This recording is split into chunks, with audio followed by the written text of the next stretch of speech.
Hello everyone, I'm Sherry with the CGH Health Foundation, and I'm back with another easy, healthy recipe for our What's Cooking CGH series. I'm an amateur chef and a health coach, so when I cook for myself, I try to make sure that my recipes aren't full of sodium. I don't use a whole lot of sugar. I try to use whole, fresh ingredients, and I like them to be easy because when you're cooking for yourself, you don't always have time to spend a lot of time with a very complicated recipe. Today I'm going to be cooking with lentils, and I love lentils. They are great nutrition. They're full of iron, they're full of protein, they're full of fiber, they've got folate, and so I've made a lot of different recipes with lentils. And you can use them. There are canned versions, and those are great for throwing in salads or mashing up and making burgers and patties out of. I like cooking with dried lentils too. And the thing about dried lentils, some beans that you cook have to soak for a while before you can cook them, and then they take a long time to cook even after they've been soaked. Lentils are not like that. They're smaller, and so you don't have to soak them. Some people do, but you don't have to soak them for recipes, and they don't take quite as long to cook, so they're easier for those recipes where you don't want to spend a whole lot of time. There are very different kinds of lentils. There are green lentils, so I have some green lentils here, dried ones. The canned ones you usually find are a brown lentil. There are red lentils. They look kind of orange to me, but they're red. And those are the ones I'm going to be using today. And there are even some black lentils, sometimes called beluga lentils, because when you cook them, they look a little bit like beluga caviar. Those you're not going to find in your store, probably. You might have to order them from a specialty store if you want to experiment with them. But the brown lentils and green lentils and the red lentils you can usually find in your grocery store. So what I'm going to be making today is a lentil soup with the red lentils, and I probably have half a dozen different lentil soup recipes. And so I've tried several different ones. I really like this one because it goes together fast and it doesn't have a whole lot of ingredients in it. And the red lentils actually cook faster than the green and brown ones, so they're kind of smaller, and they're great for getting a meal on the table quick. Like most soup recipes, this recipe starts off with a diced onion, and I'm going to use a red onion. And so with onions, you want to cut off the sprout end like that, and then I usually turn it sideways and cut it in half. And we're going to use a whole onion because we want a good cup of diced red onion. And so yes, I can dice an onion with my knife. I'll show you how you do it with your knife here. I want to get the skin off of the outside. And sometimes that sticks a little bit, but I think I got it all. I always have a garbage bowl off to the side so I can make fewer trips to the wastebasket and kind of put everything in there and deal with it later. Then you're going to set the onion on its side and use your palm of your hand to press down on it and make 2 or 3 horizontal slices across the onion. And you're going to keep your palm out of the way that way. Then to turn the onion in, since this is diced, we want some pretty narrow vertical slices this way. Use kind of a claw grip on the onion so you keep your fingertips out of the way. And then turn it sideways again, and you're just going to go down crossways. And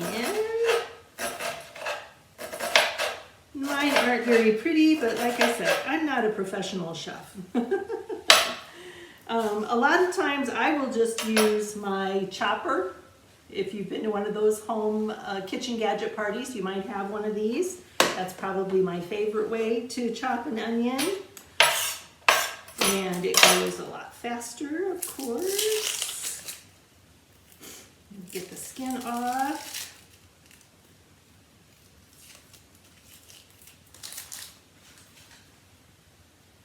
And I want to cut the root off this time. When you use the knife to dice the onion, that root end kind of keeps everything together while you're doing your dice. But if you're going to use the chopper, you don't need it. So I'm going to cut this half of the onion into quarters. lay them down on the board. And it's going to get loud here, so I'm hoping my video editor kind of turns the volume down a little bit. And I love this. It's a good way to get off kind of energy and aggression. That's so much easier.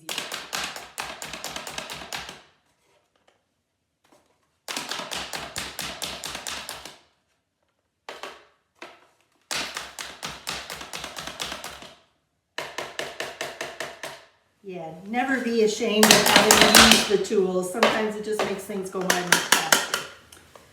Okay, let's get rid of that. All right, so I have a good cup, maybe too much of onion. I might save some of that for later. Okay, so I have a pot here, and I've got it kind of over medium heat.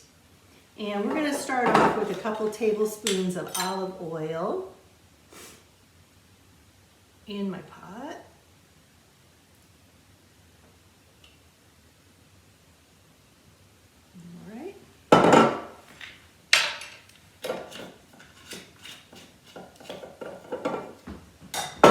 And I'm going to measure out a cup of the chopped onion because I think I got a little too much. And drop that right in the oil. Okay.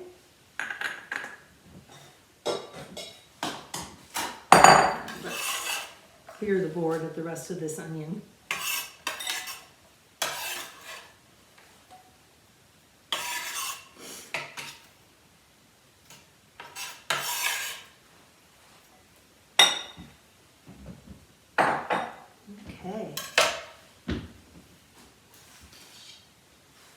So we have the onion in the oil, and this is going to soften in that oil over medium heat for 5 to 6 minutes. You want to make sure that the onion is softened and be careful, watch it so that it doesn't burn.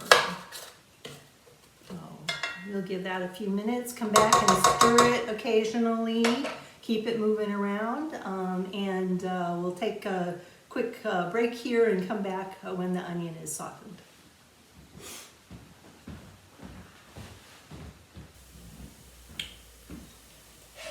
Okay, it's been about 5 minutes, and I came back and stirred everything around a couple of times so that those onions didn't stick to the bottom. And you can see that they're a little clearer or more translucent, so they're softer and more tender and cooked through now.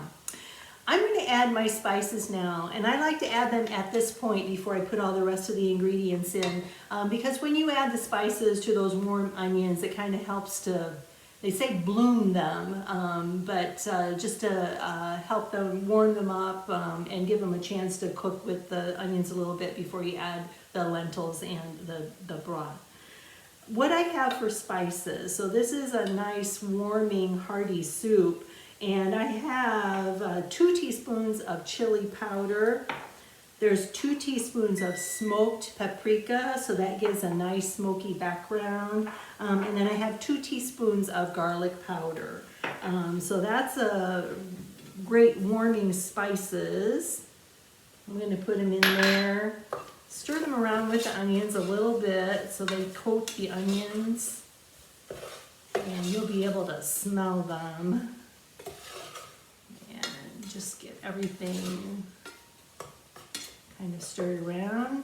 And at this point I'm going to add my lentils. So I have 2 cups of red lentils measured out here. And the first thing I'm going to do, or before I put them in the soup, I'm going to give them a quick rinse. Lentils can be kind of dusty, they come from the field, and so I always like to rinse them, and I don't like to rinse them too far in advance, because if you rinse them and let them sit, they kind of get stuck together. So I'll be right back. I'm going to give these a quick rinse. And back with the lentils. I'm just going to pop them right into the pot. And give everything another stir. You can kind of see even with that quick rinse, they kind of started clumping together already. So I'm going to stir them up.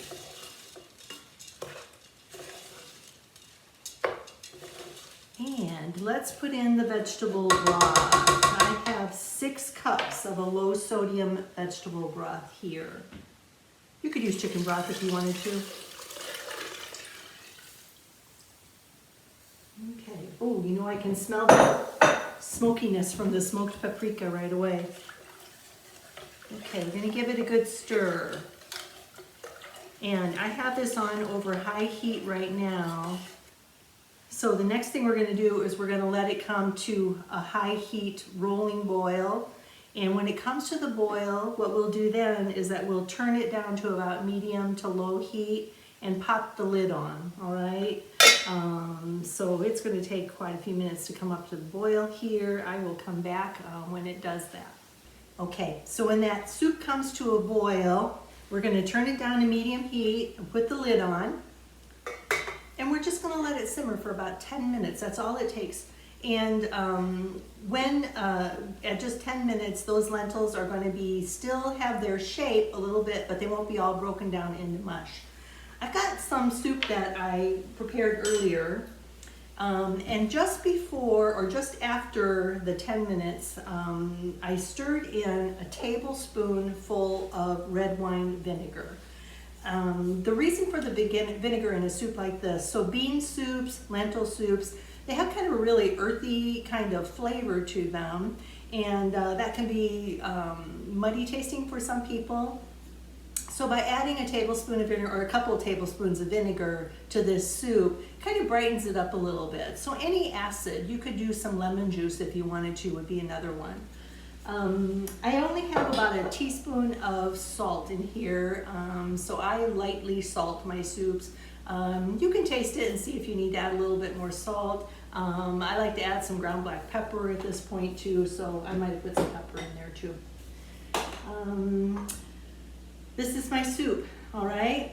Let me give this soup a taste.